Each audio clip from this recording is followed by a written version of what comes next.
जोहार, आप देख रहे हैं फास्ट ट्रैक न्यूज झारखंड, जो आपको रखे अपडेट। कोडरमा में नगर निकाय चुनाव की घोषणा से राजनीतिक सरगर्मी बढ़ गई है।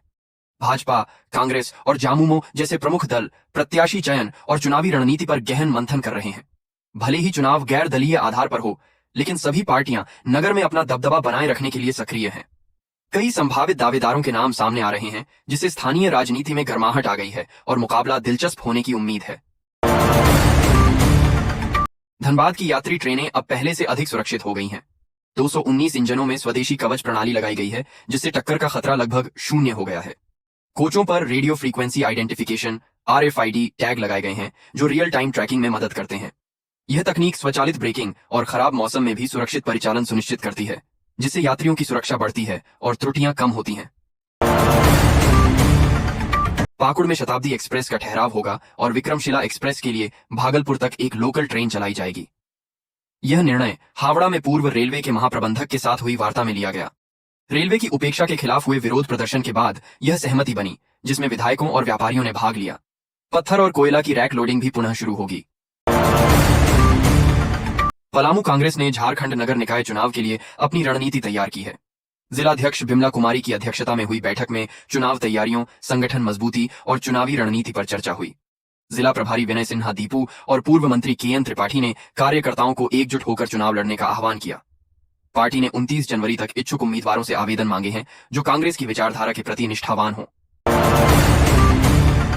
झारखंड में 23 फरवरी 2026 को 48 नगर निकायों के चुनाव होंगे। मतगणना 27 फरवरी को है। विधानसभा चुनाव वाली वोटर लिस्ट का उपयोग होगा। मतदाता बिना वोटर ID के भी मतदान कर सकेंगे, जिसके लिए 12 वैकल्पिक पहचान पत्रों की सूची जारी की गई है। चुनाव मतपत्र और मतपेटिका से गैर दलीय आधार पर संपन्न होंगे, जिसमें 4304 मतदान केंद्र स्थापित किए गए हैं। झारखंड कांग्रेस का सियासी संकट दिल्ली पहुंच गया है। राहुल गांधी बुधवार को झारखंड के कांग्रेस मंत्रियों, प्रदेश अध्यक्ष, विधायक दल के नेता, सांसदों और पूर्व अध्यक्षों से संवाद करेंगे। बैठक में आंतरिक असंतोष, संगठनात्मक कमजोरियों और मंत्रियों के प्रदर्शन पर चर्चा होगी। यह महत्वपूर्ण मुलाकात तय करेगी कि पार्टी को समाधान मिलता है या संकट और गहराता है। दुमका में मणिलाल हांसदा ने अपने चचेरे भाई चूहा पानी हांसदा की हत्या कर दी। 24 जनवरी को फुटबॉल मैच से लौटते समय हुई इस वारदात में मणिलाल ने पहले पुलिस को गुमराह किया। कड़ी पूछताछ में उसने स्वीकार किया कि मृतक उसकी प्रेमिका पर बुरी नजर रखता था। इसी कारण उसने पत्थर और कड़े से हमला कर हत्या की। पुलिस ने आरोपी को गिरफ्तार कर जेल भेज दिया है।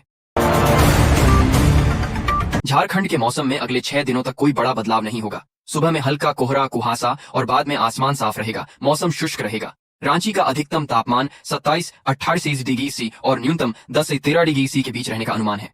26 जनवरी को तापमान में 2 से 80 डिग्री C की वृद्धि हुई थी। चाईबासा में सर्वाधिक 30 डिग्री C और लोहरदगा में न्यूनतम 9.7 डिग्री दर्ज किया गया। गणतंत्र दिवस पर झारखंड पुलिस मुख्यालय में DGP तदाशा मिश्रा ने ध्वजारोहण किया। उन्होंने 2025 की उपलब्धियां बताई। 326 नक्सली गिरफ्तार, 32 मारे गए, 883 नशा तस्करों को जेल, RS 68.77 करोड़ के मादक पदार्थ जब्त, 1268 साइबर अपराधी गिरफ्तार, RS 148 करोड़ पीड़ितों को वापस। पुलिस ने संगठित अपराध पर भी नकेल कसी और जन शिकायतें सुलझाई। अपराध मुक्त राज्य के प्रति प्रतिबद्धता दोहराई। धनबाद के निरसा स्थित चोपड़ा कॉलोनी में सोमवार रात 5 घरों में चोरों ने धावा बोला। लगभग RS 5 लाख के जेवरात और नकदी की चोरी हुई। घटना के समय सभी घर खाली थे। मंगलवार सुबह ताले टूटे देख गृह स्वामियों को सूचना दी गई। पुलिस ने मामला दर्ज कर जांच शुरू कर दी है, लेकिन अभी तक कोई गिरफ्तारी नहीं हुई है। कैरव गांधी की रिहाई हजारीबाग के बरही में हुई, जो अपराधियों के लिए एक रणनीतिक स्थान है।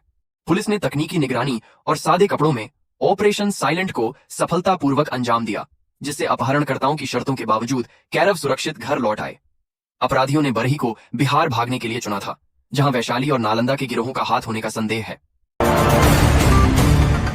सेल बोर्ड में कार्यवाहक निदेशकों की संख्या बढ़ने से आधुनिकीकरण और नई परियोजनाओं पर निर्णय लेना आसान हो गया है। बोकारो, दुर्गापुर और इसको बर्नपुर के लिए वित्तीय वर्ष 2026-27 में नई परियोजनाएं स्वीकृत की गई हैं। बोर्ड कर्मचारियों के लिए स्वैच्छिक सेवानिवृत्ति योजना VRS पर भी विचार कर रहा है, जो मुख्य रूप से चिकित्सकीय रूप से अयोग्य कर्मियों पर केंद्रित होगी। भारत की जनगणना 2027 का पहला चरण बोकारो में शुरू हो रहा है, जिसमें मकान सूचीकरण किया जाएगा। इस बार बोकारो स्टील प्लांट और गैर सेक्टर क्षेत्रों को शहरी दर्जा दिया गया है, जिससे शहरी आबादी बढ़ेगी। महत्वपूर्ण रूप से स्लम क्षेत्रों की आबादी को पहली बार आधिकारिक तौर पर शहरी स्लम के रूप में गिना जाएगा।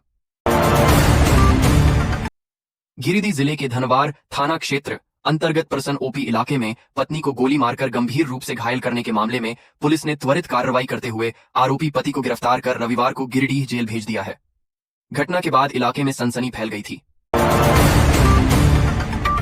पकुड़ जिले में एक दर्दनाक सड़क हादसे में एक युवक की मौके पर ही मौत हो गई। ये घटना नगर थाना क्षेत्र अंतर्गत गांधी चौक के पास की बताई जा रही है, जहां एक स्कूल बस की चपेट में आने से युवक की जान चली गई। प्रत्यक्षदर्शियों के अनुसार युवक सड़क पार कर रहा था, तभी तेज रफ्तार स्कूल बस ने उसे अपनी चपेट में ले लिया। टक्कर इतनी जबरदस्त थी कि युवक ने घटनास्थल पर ही दम तोड़ दिया।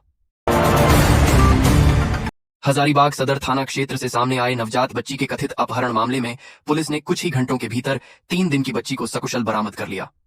शुरुआत में मामला बच्चा छिनतई का बताया गया, जिसके बाद इलाके में हड़कंप मच गया और सड़क जाम तक की स्थिति बन गई। रांची से सामने आई रिपोर्ट के अनुसार झारखंड में किसानों के लिए अनिवार्य ई-केवाईसी की रफ्तार काफी धीमी है। राज्य में लक्ष्य और अब तक पूर्ण किए गए ई-केवाईसी के आंकड़ों में बड़ा अंतर देखा जा रहा है। धनबाद, जामताड़ा, रामगढ़, पलामू और रांची जैसे प्रमुख जिलों में ई-केवाईसी की पूर्णता का प्रतिशत अपेक्षाकृत कम है, जिससे प्रशासन की चिंता बढ़ गई है। झारखंड सरकार राज्य की लड़कियों को आर्थिक सहायता देने की दिशा में बड़ा कदम उठाने जा रही है। झारखंड की सभी लड़कियों को 10-10 हजार रुपए सहायता राशि देने का प्रस्ताव तैयार कर लिया गया है। इसकी घोषणा झारखंड सरकार के वित्त मंत्री राधाकृष्ण किशोर ने पलामू में आयोजित गणतंत्र दिवस के मुख्य समारोह को संबोधित करते हुए की। स्विट्जरलैंड के दावोस में आयोजित वर्ल्ड इकोनॉमिक फोरम और लंदन की यात्रा पूरी कर मुख्यमंत्री हेमंत सोरेन झारखंड लौट आए हैं। मंगलवार शाम विधायक कल्पना सोरेन के साथ रांची एयरपोर्ट पहुंचे मुख्यमंत्री का ढोल नगाड़ों और पार्टी कार्यकर्ताओं द्वारा भव्य स्वागत किया गया। इस अवसर पर सांसद महुआ माझी, जामुमो के केंद्रीय महासचिव विनोद पांडे सहित कई वरिष्ठ नेता मौजूद रहे। रामगढ़ के छुटूपालू घाटी में एक ट्रेलर का ब्रेक फेल होने से वह अनियंत्रित हो गया। ट्रेलर ने गाय लदे ट्रक को टक्कर मार दी, जिससे दोनों वाहन पलट गए।